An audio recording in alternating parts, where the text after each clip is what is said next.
Something warm and wonderful has just come out of the oven. A chocolate chip cookie fresh from the baking tray.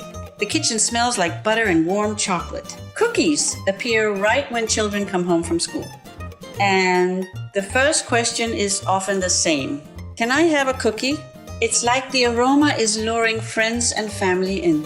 It seems with the aroma of freshly baked cookies, family and friends seem to appear out of nowhere.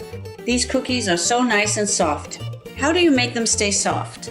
Grandmother had 2 secrets to soft cookies. Here is the first one. Take them out of the oven when the edges turn golden, but the centers are still soft.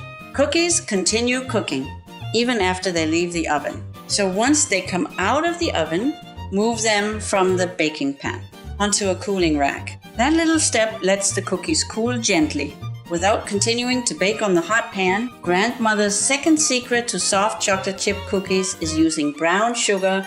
Brown sugar holds the softness. Grandmother also knew another small trick. Butter should be soft when you mix the dough, not melted and not cold, just room temperature. Soft butter blends smoothly with the sugar. Chocolate chip cookies are a classic all-time favorite. Cookie jars empty too quick because good chocolate chip cookies disappear faster than you can imagine.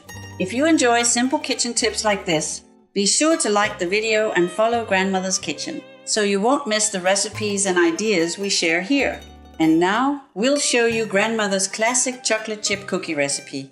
Grandmother used to say, the sweetest moments in life often begin in the kitchen. Grandmother's Kitchen, where good things don't rush and love is never forgotten.